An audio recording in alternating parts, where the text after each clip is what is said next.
आइए आज की आराधना में जाएंगे। हम परमेश्वर का धन्यवाद करेंगे इस समय के लिए कि परमेश्वर ने हमें एक और मौका दिया कि हम उसकी आराधना कर सकें। और हम फिर से एक बार उसकी जब आराधना करने एकत्रित हुए हैं तो हम परमेश्वर का धन्यवाद करेंगे कि परमेश्वर हमें अभी तक संभाल के रखा, अपने पवित्र हाथों में हमें सुरक्षित रखा उसने। और परमेश्वर ने अभी तक हमें सुरक्षित रखा, हर एक बात से हमें बचा के रखा। इसका हम धन्यवाद करते हैं उसका। क्यों ना कुछ देर उसकी आराधना करें और हम अपना सब कुछ अपने परमेश्वर को दें, अपने आप को पूर्ण रूप से उसके चरणों में समर्पित कर दें। हम उसको सब कुछ देते हैं क्योंकि वही है जो सबके योग्य है। हम उसका धन्यवाद करेंगे और उसकी आराधना करेंगे।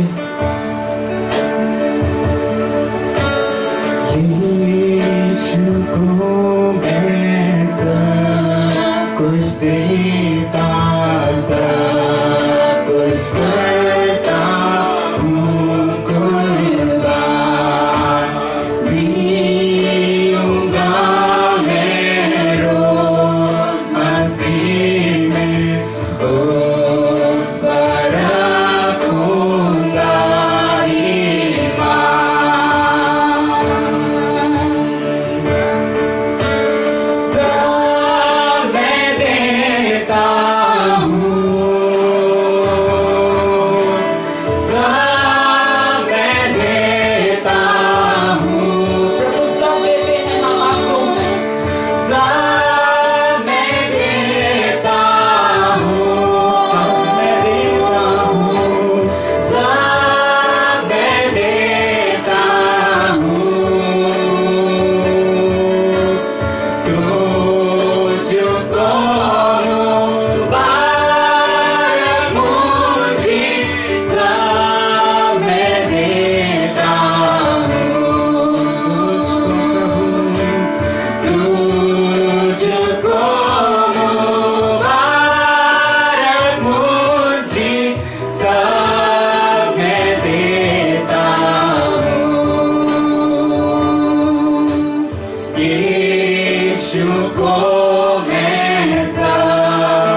तुझको मुबारक मुझी सब मैं देता हूँ, तुझको मुबारक मुझी सब मैं देता हूँ। And I surrender all. I surrender all.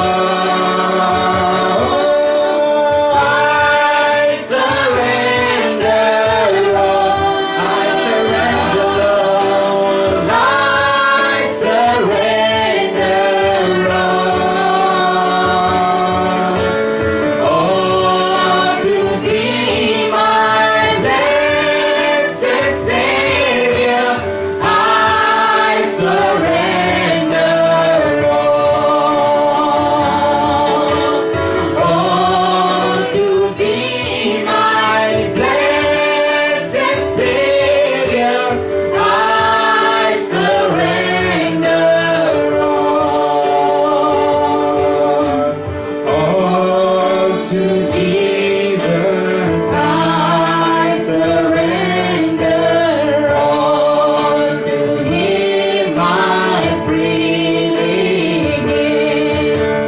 I will ever love and trust Him in His presence daily live. I surrender all. I surrender all. I surrender all to you, Lord. I surrender all to thee, my blessed Savior. I surrender all to thee, my blessed Savior. I surrender all. तुझको मुबारक मुझी सब मैं देता हूँ, तुझको प्रभु, तुझको मुबारक मुझी सब मैं देता हूँ।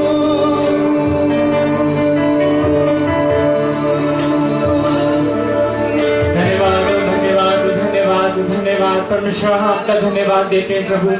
आपने हमें परमेश्वर फिर से एक बार तेरी आराधना में जुड़ने का मौका दिया, हम धन्यवाद देते हैं प्रभु। परमेश्वर तेरा धन्यवाद करते हैं प्रभु। आज की आराधना को पूर्ण रूप से तेरे हाथों में सौंपते हैं प्रभु। हम प्रार्थना करते हैं परमेश्वर, हर एक व्यक्ति जो इस आराधना से जुड़ता है प्रभु, हर एक व्यक्ति को परमेश्वर तू अपनी आत्मा से भर दे और अपनी शक्ति से भर दे प्रभु, अपनी सामर्थ से भर दे प्रभु। हम प्रार्थना करते हैं हर एक व्यक्ति प्रभु जो इस आराधना से जुड़ा है प्रभु, आज के दिन छुटकारा पाने पाए परमेश्वर। हमें से हर एक को परमेश्वर तू छू ले, तेरी आत्मा छूने पाए प्रभु। हम प्रार्थना करते हैं परमेश्वर, आज की आराधना में सामर्थ होने पाए, आज की आराधना में प्रभु पवित्र आत्मा का कार्य होने पाए प्रभु। हम सारा आदर आपको देते हैं प्रभु, क्योंकि आप ही उसके योग्य हैं। इस छोटी सी विनती को हम अपने उद्धार करते प्रभु यीशु मसीह के सामर्थी नाम से मांग लेते हैं, आमीन। परमेश्वर का धन्यवाद हो आज के समय के लिए। हम कुछ देर उसकी आराधना करेंगे, कुछ गीतों को गा के उसकी आराधना करेंगे। जैसे हम जानते हैं भजन संगीता उसके 23 में लिखा है कि यहोवा मेरा चरवाहा है, मुझे कोई घटी ना होगी। वो मुझे हरी हरी चढ़ाइयों में लेके जाता है, सुखदायक जल के झरनों के पास ले जाता है। और उसके आगे कहता है कि चाहे मैं घोर अंधकार की भरी हुई तराइयों से थक जाऊं तो भी खाने से ना डरूंगा, क्योंकि तू मेरे साथ है। परमेश्वर का धन्यवाद हो। जब परमेश्वर हमारे साथ होता है, परमेश्वर की आत्मा हमारे साथ होती है, तो कौन सी चीज है, कौन सी ऐसी सामर्थ है जो हमारे विरुद्ध खड़ी हो सकती है? कौन सी ऐसी शक्ति है, शैतान की कौन सी शक्ति है जो हमारे विरुद्ध खड़ी हो सकती है? हम उसका धन्यवाद करेंगे, उसकी आराधना करेंगे और उसके कुछ गीतों को गा के उसका धन्यवाद करेंगे।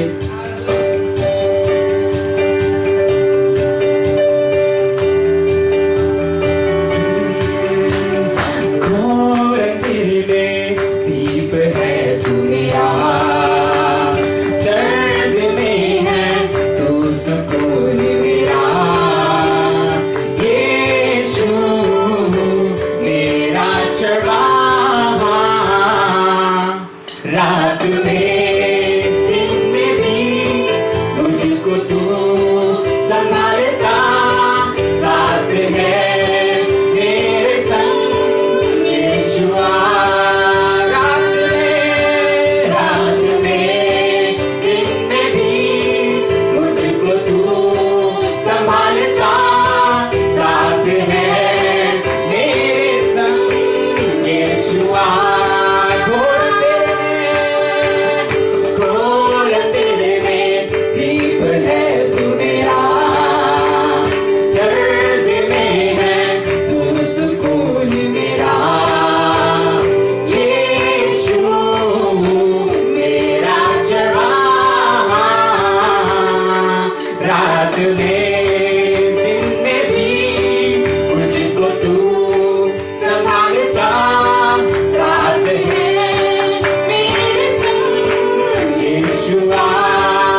संभालता साथ है मेरे संग यीशुआ।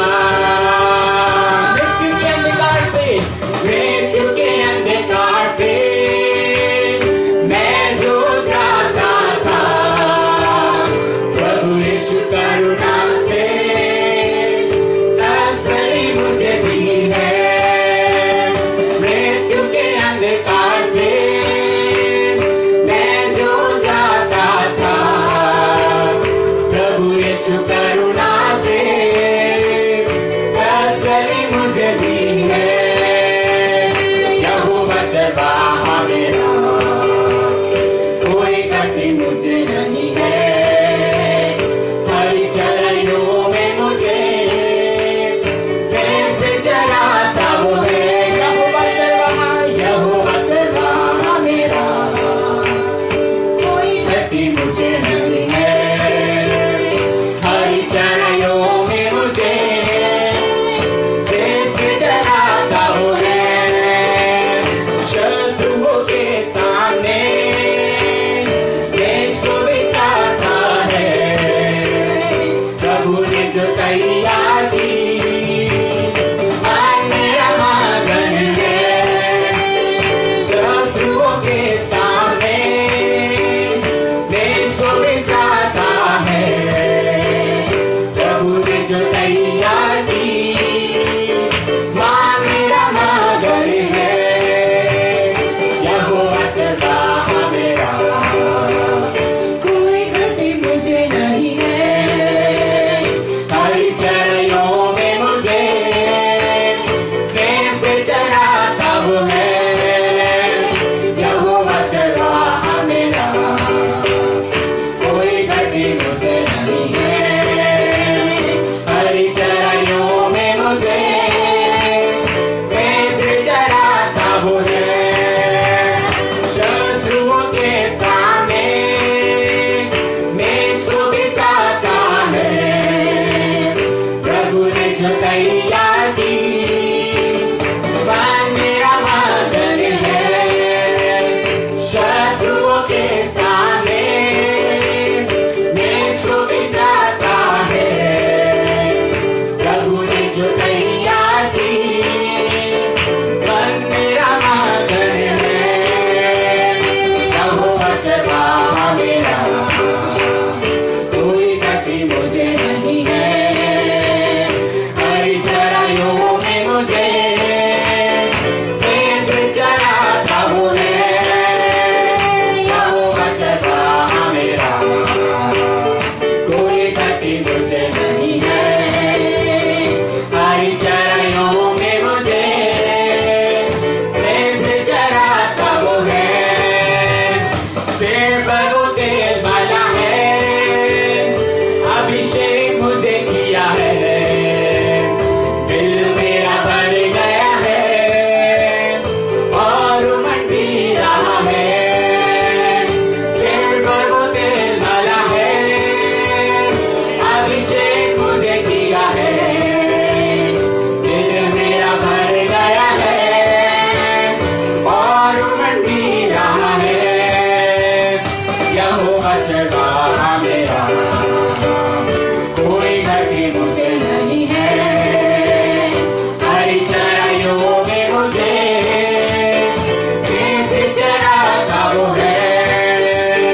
यहोवा चरवाहा मेरा कोई घटी मुझे नहीं है, हरी चराइयों में मुझे से चराता वो है।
यहोवा चरवाहा मेरा, कोई घटी नहीं होगी मुझे। जब वो हमारा परमेश्वर है, वो यहोवा जब हमारे साथ है तो हमें क्या घटी हो सकती है।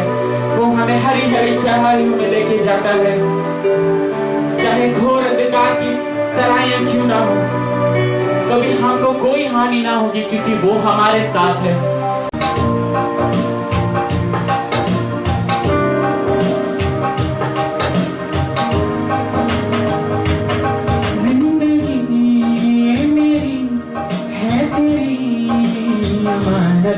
जब तक सांस है मैं करूं तेरी इबादत, जिंदगी कर दिया तेरे नाम यीशुआ, जिंदगी कर दिया तेरे नाम, जिंदगी कर दिया तेरे नाम यीशुआ, जिंदगी कर दिया तेरे नाम।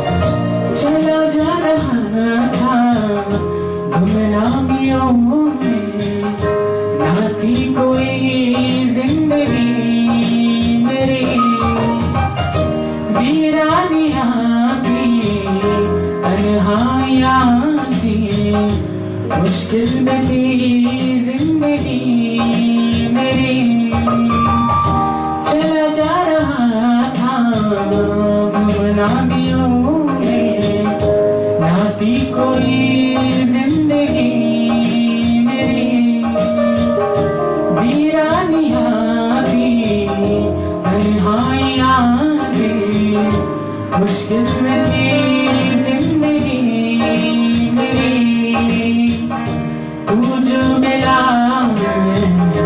ऐसे मसीहा जैसे मिली रोशनी, तू जो मिला ऐसे मसीहा जैसे मिली रोशनी, जिंदगी मेरी है तेरी अमानत, जब तक सांस है मैं करूं तेरी इबादत, जिंदगी कर दिया तेरे नाम यीशुआ, जिंदगी कर दिया तेरे नाम, जिंदगी कर दिया तेरे नाम यीशुआ, जिंदगी कर दिया तेरे नाम।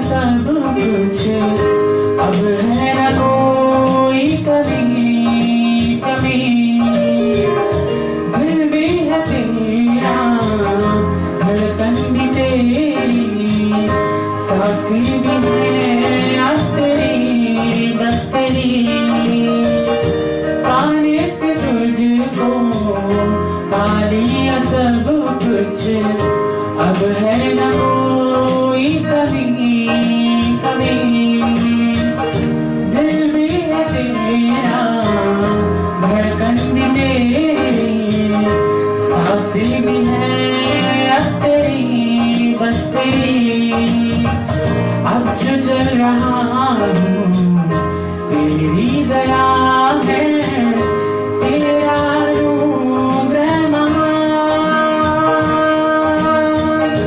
अब जो चल रहा हूँ तेरी दया है, तेरा नूर जिंदगी ये मेरी है तेरी अमानत, जब तक सांस है मैं करूँ तेरी इबादत, जिंदगी कर दिया तेरे नाम यीशुआ, कर दिया तेरे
जिंदगी कर दिया तेरे नाम यीशुआ, जिंदगी कर दिया तेरे नाम, जिंदगी कर दिया तेरे नाम यीशुआ, जिंदगी कर दिया तेरे नाम, जिंदगी कर दिया तेरे नाम यीशुआ, जिंदगी कर दिया तेरे नाम।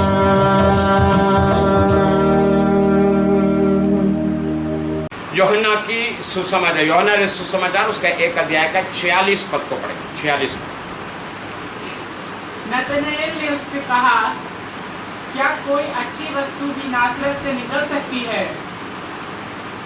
फिलिप्पुस ने उससे कहा, चलकर देख ले। यीशु ने नतानिएल ने उससे कहा, क्या कोई अच्छी वस्तु भी क्या नासरत से निकल सकता है? देखिए, ध्यान देने वाली बात है ये सवाल।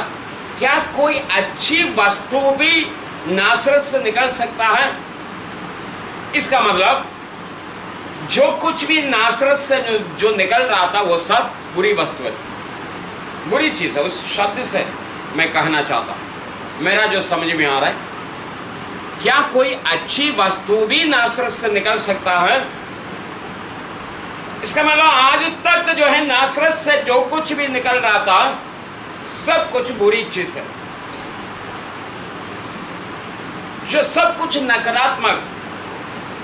अपने आज मैं आपके सामने परमेश्वर के वचन से जो बात जो बताना चाहता हूं, बहुत से ऐसा बात है बाइबल के अंदर जिसको इंसान नेगलेक्ट किया है, इंसान जिसका तिरस्कार किया, यह इंसान की दृष्टि में जो तुच्छ है।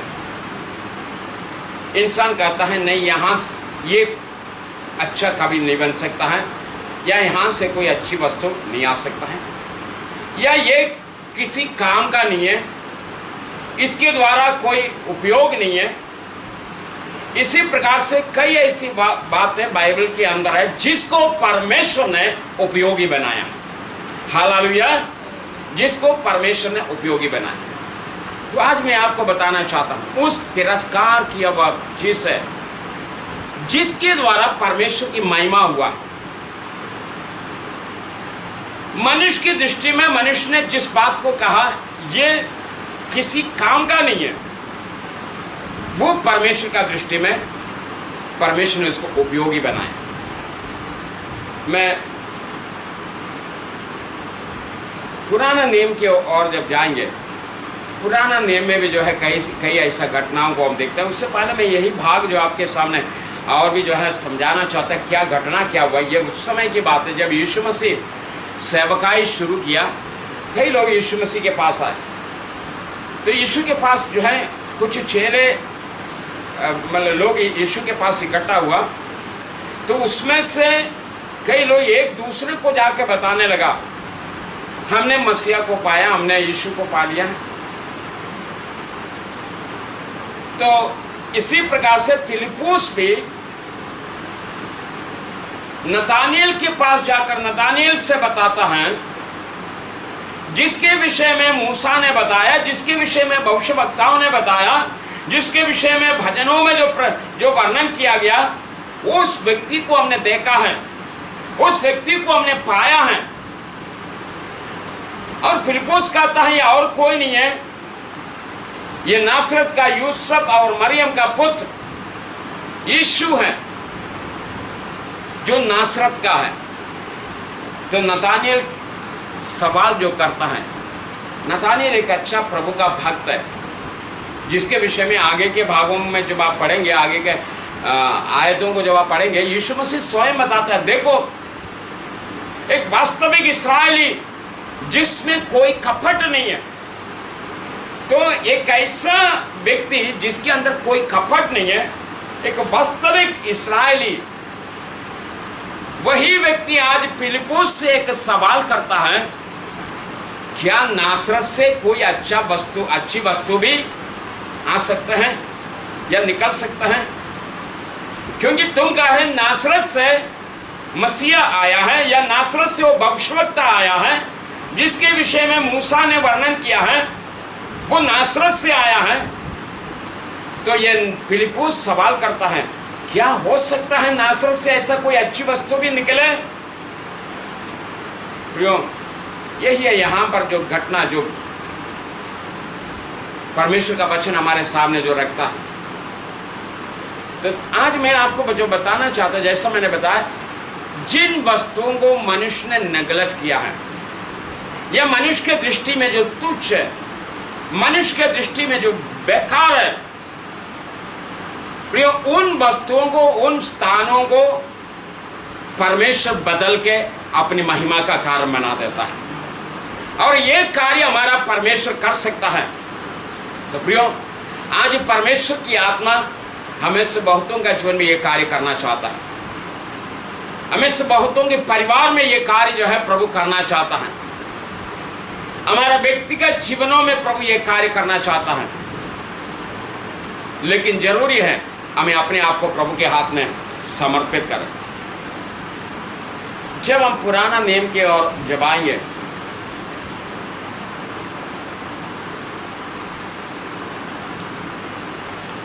सबसे पहले हम उत्पत्ति का पुस्तक उसका 19 अध्याय में आएंगे। उत्पत्ति उसका 19 अध्याय।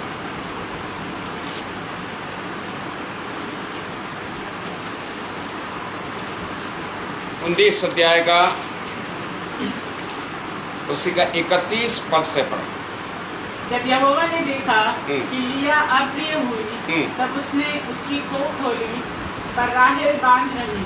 अतः लिया गर्भवती हुई और उसके एक पुत्र उत्पन्न हुआ। बस, जब यहोवा ने देखा कि लिया अप्रिय हुए, देखिए प्रियो, लिया के विषय में कहते वो अप्रिय हुआ है मनुष्य की दृष्टि में, उनकी परिवार में, उनकी पति की दृष्टि में लिया अप्रिय हुआ है। ये लिया और कोई नहीं, ये याकूब की पत्नी। हम याकूब के विषय में भी हम देखते हैं उत्पत्ति का पुस्तक उसका 28 अध्याय में, याकूब अपने पिता का जो है घर को छोड़कर हारान की ओर भागा, हारान में चला गया, अपनी मामू के घर में जाकर रहने लगा। जब वो अपनी मामू के घर में पहुंच गए, अर्थात लाबान के घर में पहुंच गया, लाबान की जो है 2 पुत्रियां, 2 बेटियों में जो छोटी बेटी जिनका नाम राहेल, राहेल बहुत सुंदर थी और बहुतों के लिए जो है मतलब बहुत प्यारी थी राहेल, अपने परिवार के लिए भी, अपने माता पिता के लिए। और यहां तक जो है जब याकूब जब राहेल को देखने लगा, ये राहेल बहुत सुंदर है, बहुत खूबसूरत है, जिसकी वजह से याकूब राहेल से प्यार करना। और ये बात जो है वो लाबान के सामने रखता है, राहेल के पिता के सामने रखा, उनसे विवाह करने की इच्छा प्रकट किया। उन्होंने कहा ठीक है, तुम विवाह कर सकते हैं, उसके लिए तुम्हें सेवा करना पड़ेगा। उसके बदले में उन्होंने 7 साल तक लाबान की सेवा किया।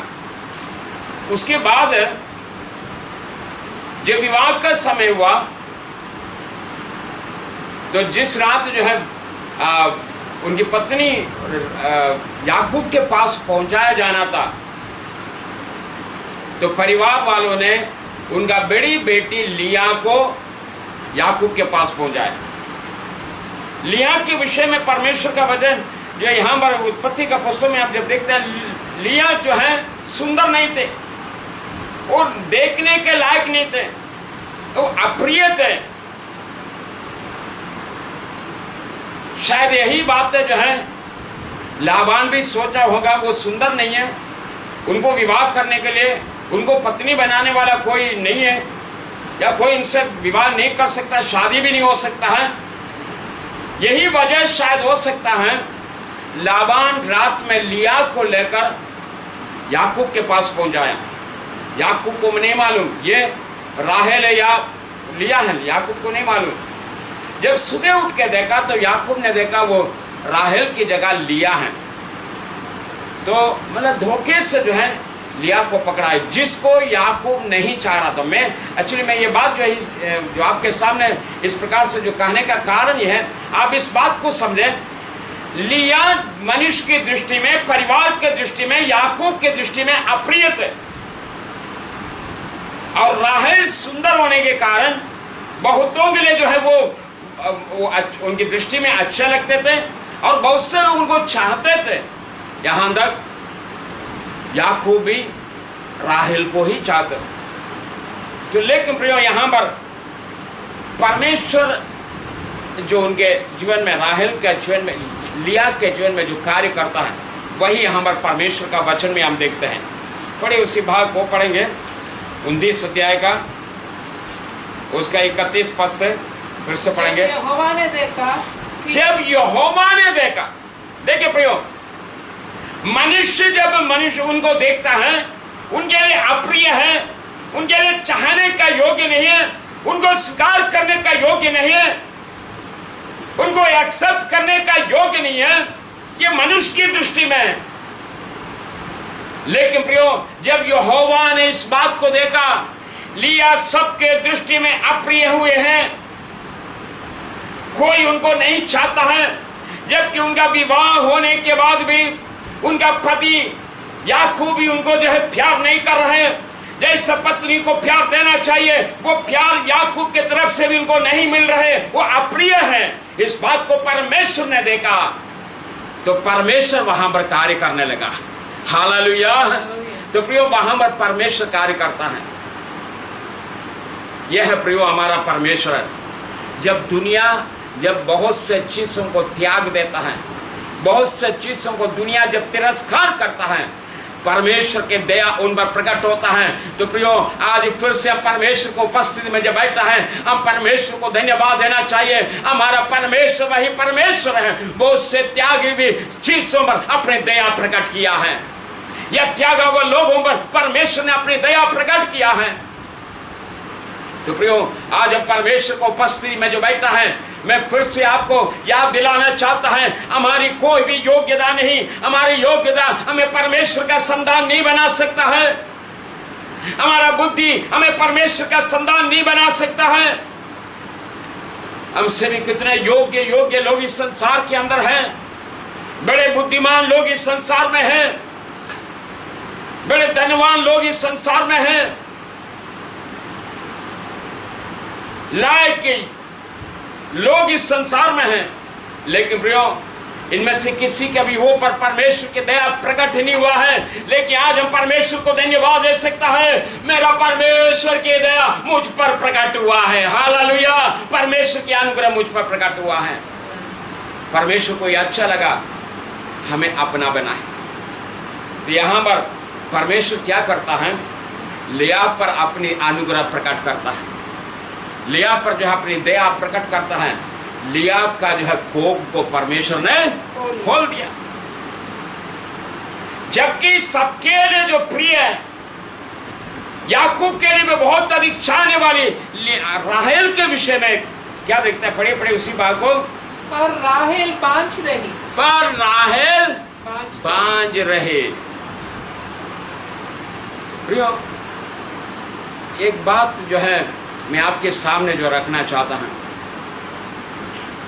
हम कितना जो है परमेश्वर के ऊपर निर्भर होना चाहिए।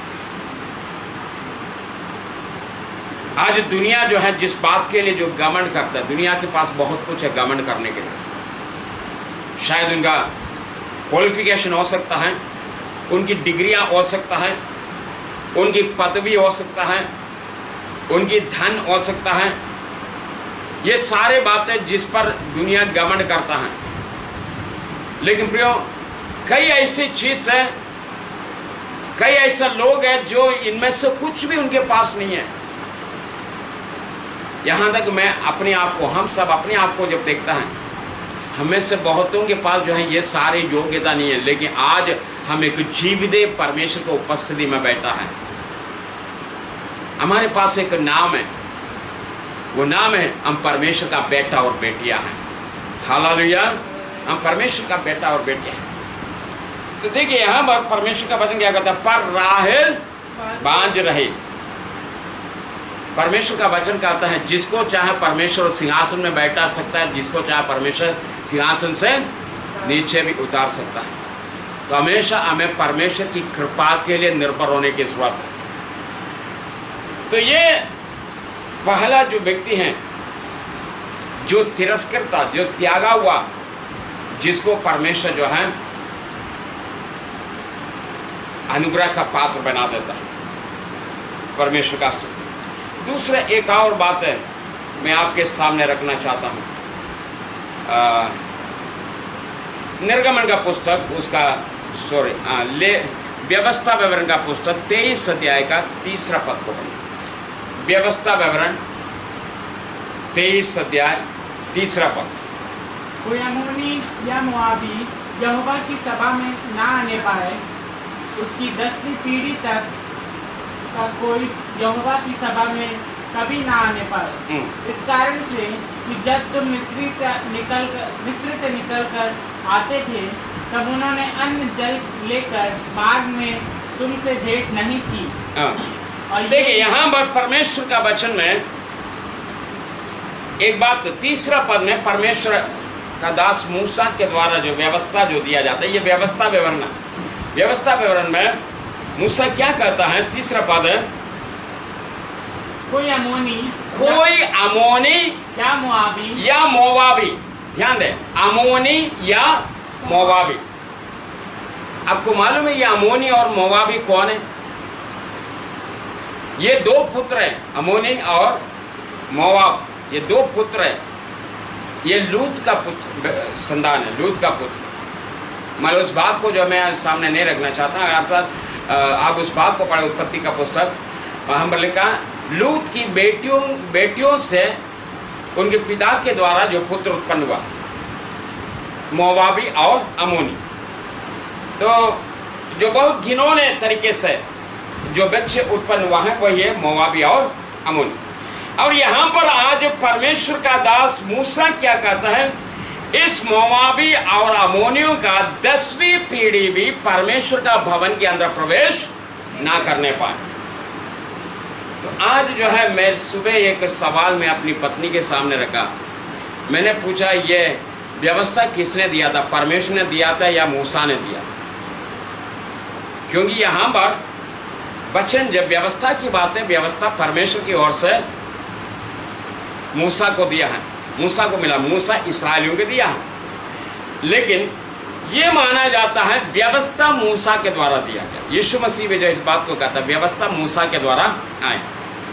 तो आज वही व्यवस्था एक बात कहता है, मोवाबी और अमोनियों के लिए कहता है उसकी 10वीं पीढ़ी भी परमेश्वर के भवन के अंदर प्रवेश नहीं कर सकता है, वो श्रापित लोग हैं। मोवाबियों के लिए कहता है वो श्रापित है, इसलिए वो परमेश्वर की भवन में ना आने पाए। मोवाबी की 10वीं पीढ़ी भी प्रभु के भवन के अंदर प्रवेश ना करने पाए, क्योंकि वो श्रापित है। जब ऐसे एक श्राप मोवाब के ऊपर पड़ा हुआ है, लेकिन मैं आपका ध्यान ले जाना चाहता है, यही श्रापित कहलाने वाला मोवाबी किस प्रकार से उन पर परमेश्वर की दया प्रकट होता है, परमेश्वर की अनुग्रह उन पर कैसे प्रकट होता है, मैं परमेश्वर की वचन से आपके सामने रखना चाहता हूं। मत्ती सुसमाचार उसका 1 अध्याय, मत्ती उसका 1 अध्याय उसका पहला पद से ही पढ़े। अब्राहम की संतान, दाऊद की संतान, यीशु मसीह की वंशावली। यीशु मसीह की वंशावली है यहाँ पर, यीशु मसीह की वंशावली, ठीक है। अभी देखिए क्या वंशावली में क्या बताता है, अब्राहम से इसहाक उत्पन्न हुआ।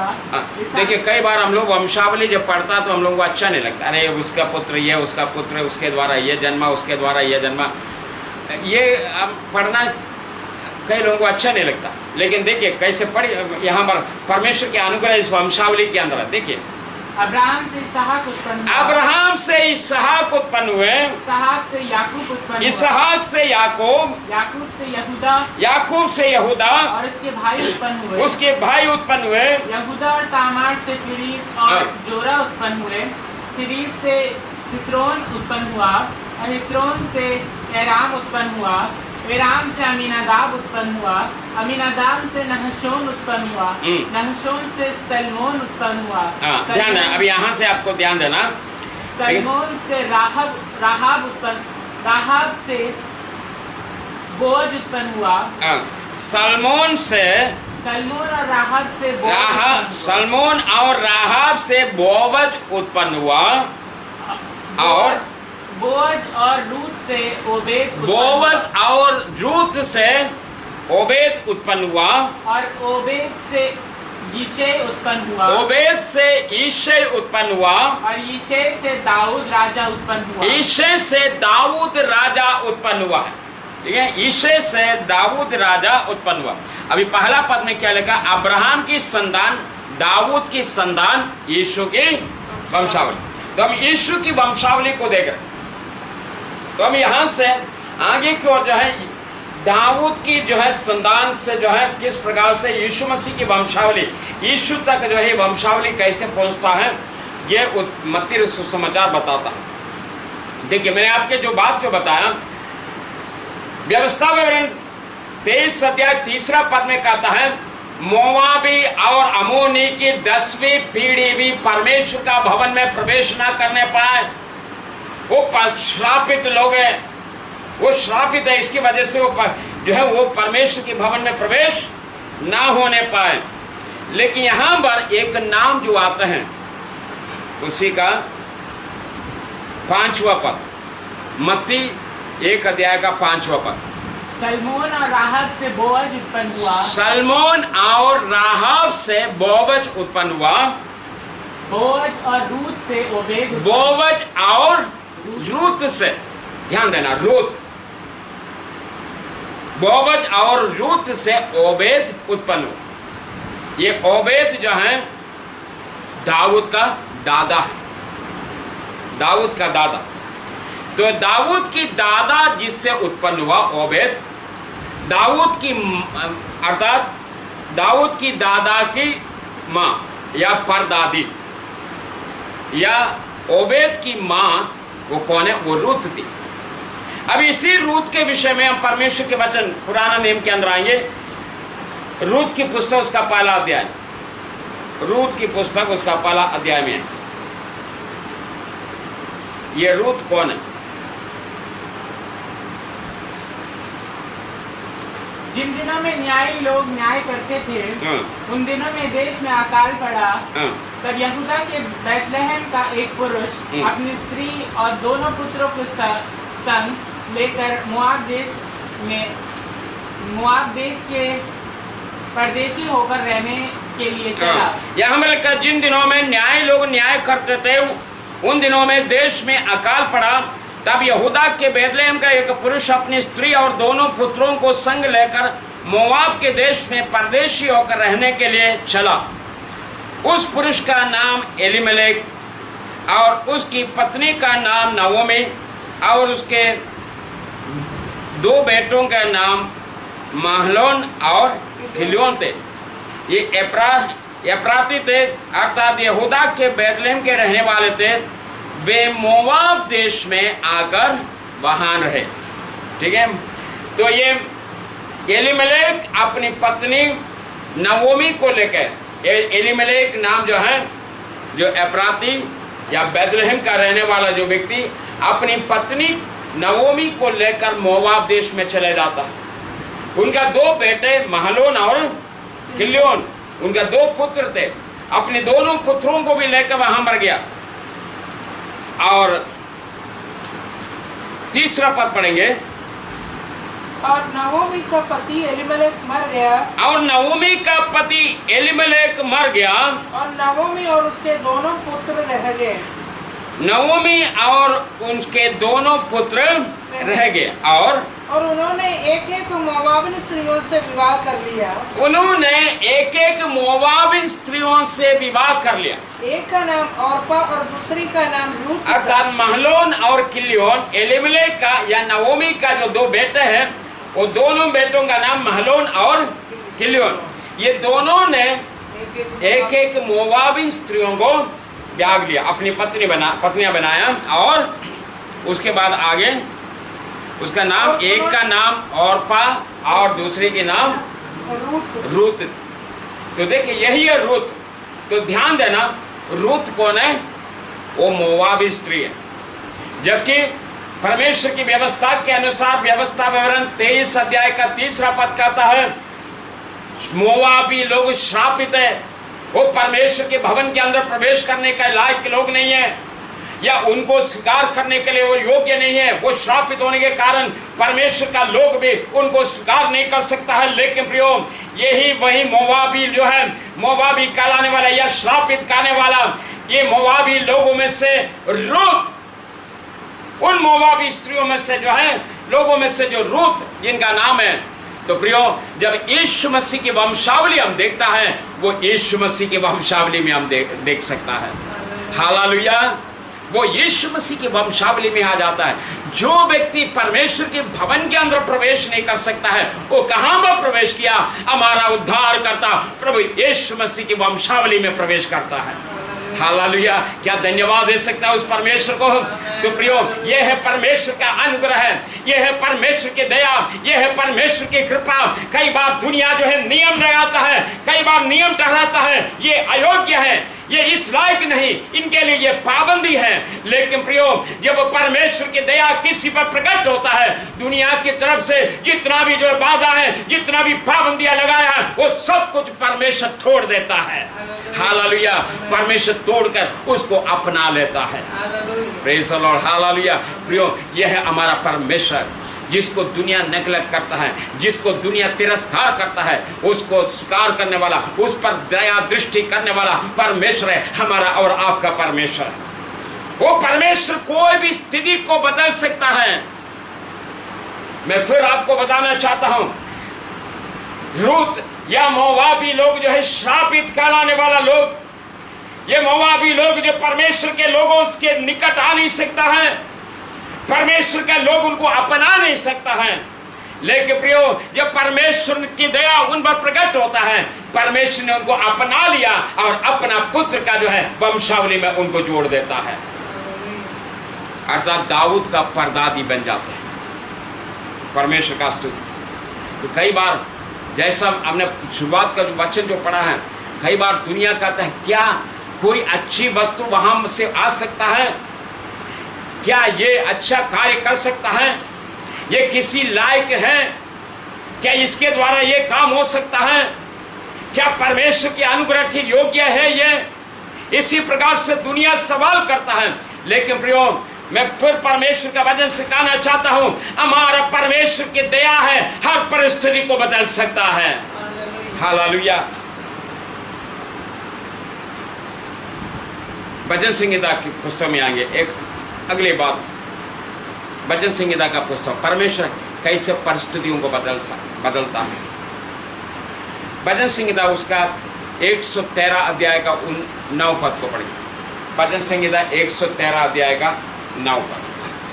वो बांझ को घर में लड़कों की आनंद करने वाली माता बनाता है। वो बांझ को घर में लड़कों की आनंद करने वाली माता बनाता है। लड़कों की आनंद करने वाली माता बनाते हैं। Praise the Lord. हालेलुया। ये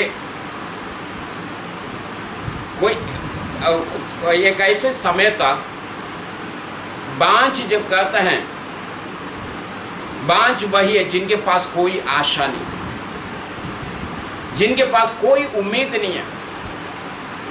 आज जो स्थिति बदल गया है, आज मेडिकल साइंस इतना जो है आगे आगे है, तो वो स्थिति बदल गया। लेकिन प्रियो, परमेश्वर का वचन जो बातें जो बताता है, ये उस समय की बात है जब कोई मेडिकल साइंस बांझपन को दूर नहीं कर सकते थे, एक ऐसे समय।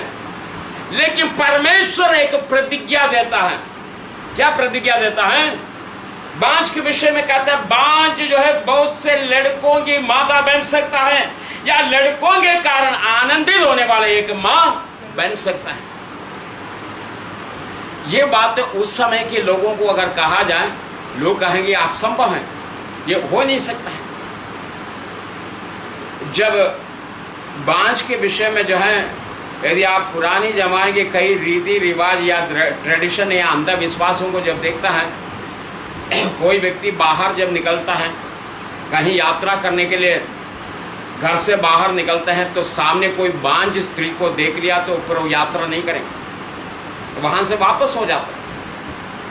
कहते पता नहीं हमने मतलब कैसे चेहरा देख लिया है, बांझ की चेहरा देख लिया तो हम जहां पर जाएंगे हमारा काम सफल नहीं हो सकता है।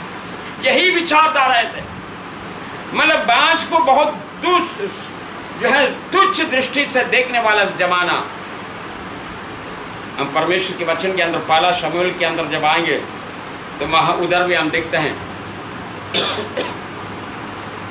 ऐसी जो है बांझ स्त्री को हम देखते हैं। पहला शमूएल 1 अध्याय उसका 2 पद से पढ़े, पहला पद से पढ़े। एफ्रेम के पहाड़ी देश के यामतेम सोपिन नगर का निवासी एल्काना नामक एक पुरुष था। वो एफ्रेमी था और सूख के पुत्र तोहू का परपोता, एलीहू का पोता और येरोहाम का पुत्र था।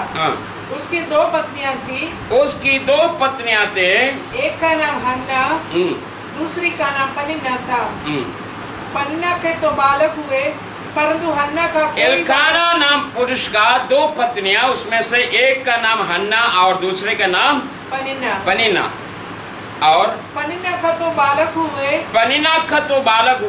परंतु हन्ना को कोई बालक न हुआ। तो देखिए यहाँ पर हन्ना के विषय में कहता है हन्ना भी बांझ थी, जिसकी वजह से जो उनके परिवार के दृष्टि में वो बहुत तुच्छ थे। परिवार के लोगों के दृष्टि में बहुत तुच्छ थे। परिवार के लोग जो है बहुत निंदा की दृष्टि से उनको देखते थे। लेकिन प्रिय यहाँ पर परमेश्वर का वचन हम देखते हैं, वही हन्ना परमेश्वर के सन्मुख जाके प्रार्थना करते हैं। परमेश्वर की प्रतिज्ञा हन्ना के जीवन में पूरा होता है। क्या परमेश्वर का वचन क्या प्रतिज्ञा करता है? हम लौट के आएंगे भजन संहिता उसका 113 का 9वां पद को फिर से पढ़ेंगे। वो बांझ को घर में लड़कों की आनंद करने वाली माता बनाता है। देखिए फिर से परमेश्वर का वचन क्या कहता है? वो बांझ को घर में लड़कों की आनंद करने वाले माता बनाता है। परमेश्वर ये जो कार्य करने जा रहे हैं, यहाँ पर परमेश्वर का वचन यही बताता है परमेश्वर क्या कर सकता है। प्रियो, कई बार मनुष्य के दृष्टि में जो तुच्छ है या मनुष्य की दृष्टि में किसी लायक नहीं, मनुष्य के दृष्टि में जो है असंभव लगने वाली बात है, परमेश्वर प्रतिज्ञा करता है वो आनंद करने वाली मां बन सकता है। तो वही बात है यहाँ पर हन्ना के जीवन में पूरा होता है। तो मैं उस बात का मतलब हन्ना नहीं हमारा विषय।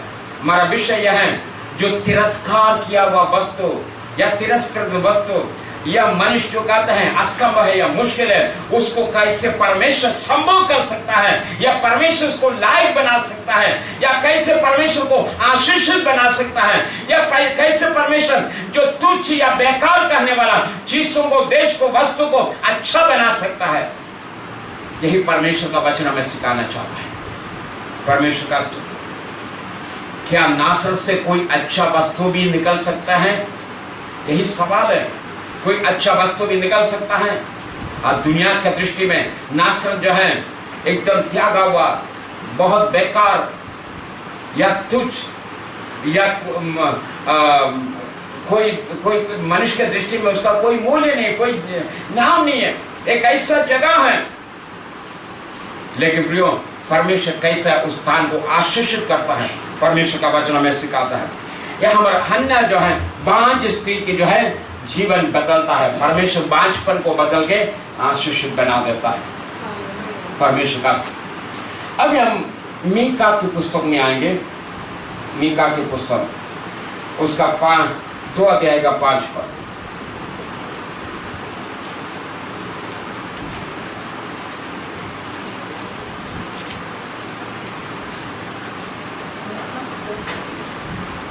पांच अध्याय का 2 पद।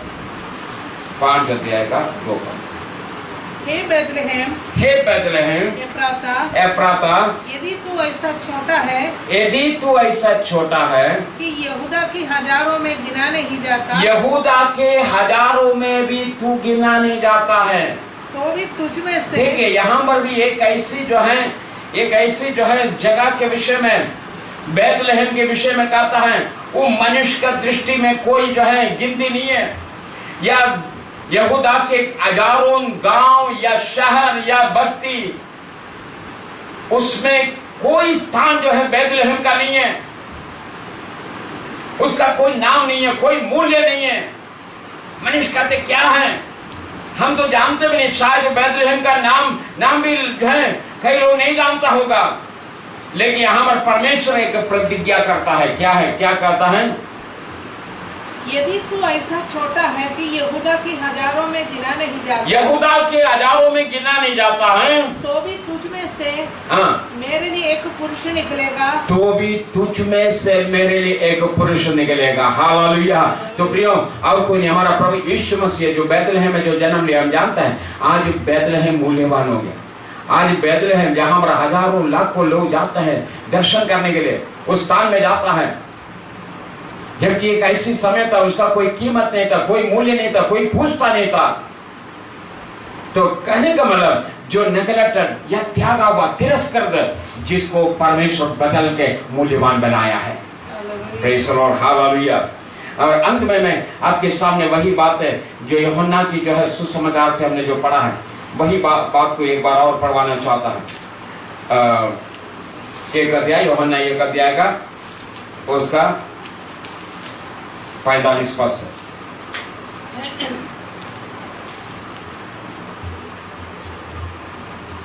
फिलिप्पुस नतनाएल से मिला और उससे कहा, 43 पद से जो है पढ़ेंगे। दूसरे दिन यीशु ने गलील को जाना चाहा, वह फिलिप्पुस से मिला और कहा, मेरे पीछे हो ले। फिलिप्पुस अंद्रयास और पतरस के नगर बैसैदा का निवासी था। फिलिप्पुस नतानिएल से मिला और उससे कहा, जिसका वर्णन मूसा ने व्यवस्था में और भविष्यवक्ताओं ने किया, वह हमको मिल गया। वह यूसुफ का पुत्र यीशु नासरी है। तो 46 पद में नतानिएल का जो जवाब, नतानिएल ने उससे कहा, क्या कोई अच्छी वस्तु भी नासरत से निकल सकती है? क्या कोई अच्छी वस्तु भी नासरत से निकल सकते हैं? फिलिप्पुस ने उससे कहा, चल कर देख ले। हालेलुया। तो देखिए, नासरत भी जैसे मैंने बताया एक ऐसी स्थान, शायद जो है लोग मतलब हमारा देश में भी कई ऐसी जगह है जो लोगों के दृष्टि में बहुत हीन जगह, कहते ये बेकार है, लोग वहां पर जाने से डरता होगा, लोग कहेंगे वहां के लोग जो बेकार है, या लोग वहां पर कहते हैं कि वहां पर लोग जो रहते वह जो है बहुत छोटे लोग रहते होंगे, या लोग कहते हैं वहां पर चोर है या डाका डालने वाला लोग रहता है। इसी प्रकार से बहुत से बातें हो सकता है। शायद पता नहीं नासरत के लिए लोग ऐसे क्यों समझता था, वहां से कोई अच्छी वस्तु नहीं आ सकता है। लेकिन प्रियो, जब परमेश्वर की दया उन पर जो उस जगह पर प्रकट होता है, परमेश्वर को अच्छा लगा अपना पुत्र या संसार का उद्धार करता यीशु मसीह एक भविष्यवक्ता के रूप में नासरत से प्रकट हो जाए।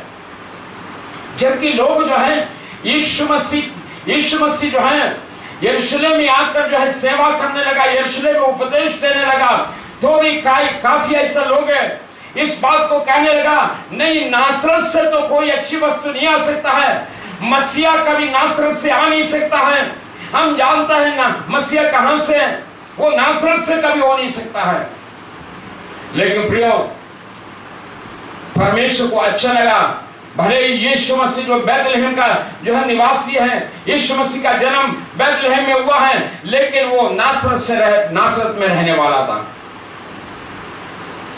ये परमेश्वर की दया है, क्योंकि जिस स्थान को मनुष्य जो है तुच्छ समझा है, उस स्थान को परमेश्वर मूल्यवान बनाया है।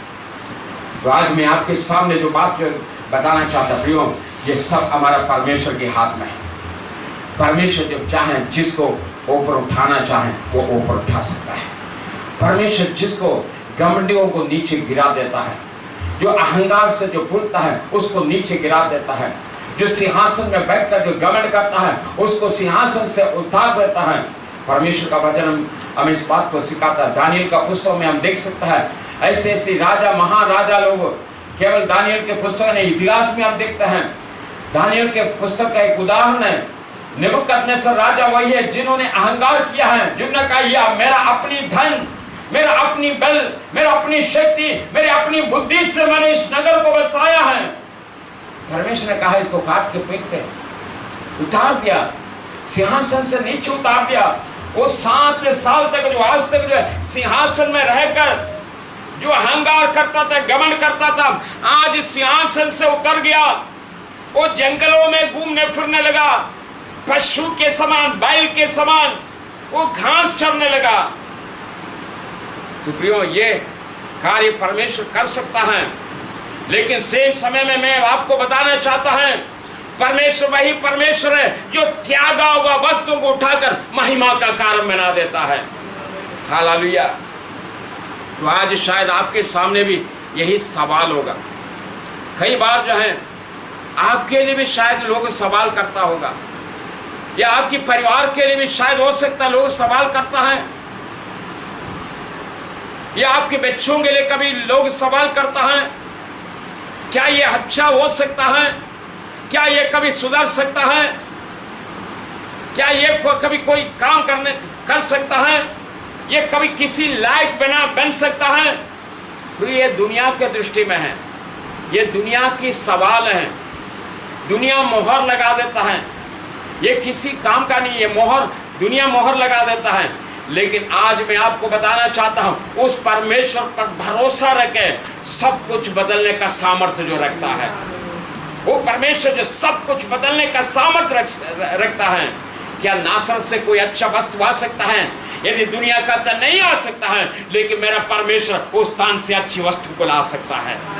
यदि मेरा परमेश्वर नासरत से अच्छी वस्तु अर्थात हमारा प्रभु यीशु मसीह को नासरत से लेके आ सकता है, तो प्रियो, आपकी जिंदगी में भी वही परमेश्वर काम कर सकता है। आपकी परिवार में भी परमेश्वर कार्य कर सकता है। आपकी तिरस्कृत अवस्था से परमेश्वर आपको उठाकर ऊंचे स्थान में ला सकता है। हालेलुया। वो बांझों को आनंदित करने वाला माता बना सकता है। आज परमेश्वर के सामने अपने आप को समर्पित करेंगे, हम प्रभु के सामने अपने आप को समर्पित करेंगे। प्रभु को कार्य करने के लिए हम अपने जीवन को समर्पित करेंगे।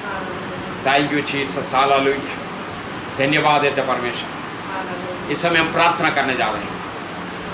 Thank you Lord, hallelujah. हम सब मिलकर प्रार्थना करें प्रियो, सब लोग मिलकर प्रार्थना करें। कई बातों के लिए जो है आप उदास हो जाता है, आप निराशित हो जाता है, आप दुखी हो जाता है। लेकिन प्रियो, आज इस बात का विश्वास करें, जिस परमेश्वर की सेवा आप करते हैं वो परमेश्वर वही परमेश्वर है।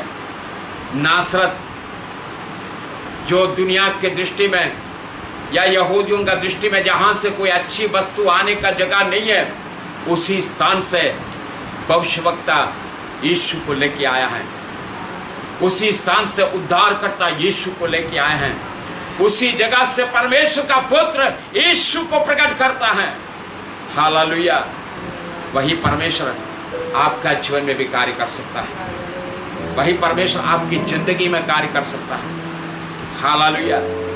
वही परमेश्वर आपके परिवार में कार्य कर सकता है। क्या आपके मन में कभी सवाल आया है? आपके परिवार के लिए कभी सवाल आया है? प्रिय भाई, क्या कभी आपके मन में ये सवाल आए हैं, क्या इसमें कभी सुधार हो सकता है? नहीं, इसमें कभी सुधार। I surrender all to you. Everything I give to you. I surrender all to you. Everything I give to you. Withholding nothing, withholding nothing, withholding nothing, withholding nothing. I surrender all to you. Everything I give to you. I surrender all to you.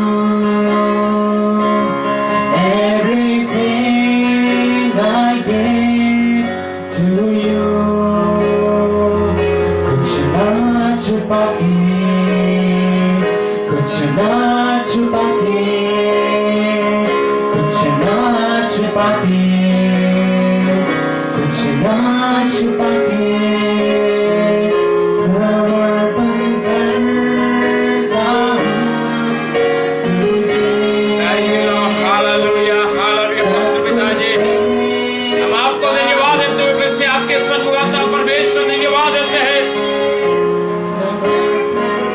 तो परिस्थितियों को बदलने वाला प्रभु है, तिरस्कृत चीजों को प्रभु तो महिमा का पात्र बना देता है। हम आपको धन्यवाद देते हैं। मनुष्य जहां पर सवाल करता है, क्या यह बदल सकता है? प्रभु उस काम को तो बदलने वाला प्रभु है। मूल्यहीन चीजों को तो मूल्यवान बनाने वाला परमेश्वर है। प्रभु आज कई परिवारों में आपके कार्य करने जा रहे हैं, इसलिए धन्यवाद देते हैं। कई जवानों की जिंदगी में आप ये कार्य करने जा रहे हैं, इसलिए मैं आपको धन्यवाद देता हूँ। प्रभु कई जवानों के लिए दुनिया ने मोहर लगाया है, कई परिवारों के लिए दुनिया ने मोहर लगा दिया है। यहां से कोई अच्छी वस्तु नहीं निकल सकता है। लेकिन प्रभु हम धन्यवाद देते परमेश्वर, इस स्थान को तू आशीषित करने जा रहे, इसलिए धन्यवाद देते हैं। जितने भी भाई बहन आपकी उपस्थिति में जो बैठा है, प्रभु इस बात को महसूस करने पाए, उनके परिवार के लिए, उनके बच्चों के लिए, उनके पति के लिए, पत्नी के लिए, उनकी नौकरी के लिए, उनकी पोजीशन के लिए, उनके स्थान के लिए, उनकी पदवी के लिए, प्रभु इस बात को समझने पाए। धन्यवाद देते मेरे परमेश्वर। प्रभु तेरे बलवंत हाथ में तेरे लोगों को समर्पित करते हैं। जितने भी भाई बहन परमेश्वर इस मंडली के प्रत्येक लोग तेरे ओर से सुरक्षित रहने पाए, तेरे ओर से आशीषित होने पाए। आज मैं प्रभु यीशु मसीह के नाम में पूरी मंडली को, प्रत्येक भाई बहनों को आशीष देते हैं। यीशु के नाम में आशीषित हो जाए। धन्यवाद देते हैं, सारे आदर महिमा आपको देते हैं। धन्यवाद हमारे उद्धार करता प्रभु यीशु के सामर्थ्य नाम में मांगते हैं, आमीन। हमारा प्रभु यीशु मसीह का अनुग्रह, पिता परमेश्वर का प्रेम, पवित्र आत्मा की सभागदाप से लेकर हमेशा तक हमें से प्रत्येक के साथ, समस्त विश्वव्यापी कलीसिया के साथ भी होता रहे, आमीन। प्रभु का अनुग्रह आपके साथ। कुछ ना छुपा के, कुछ ना छुपा के, कुछ ना छुपा के, कुछ ना छुपा के, समर्पण करता हूँ तुझे। सब कुछ देता हूँ तुझे।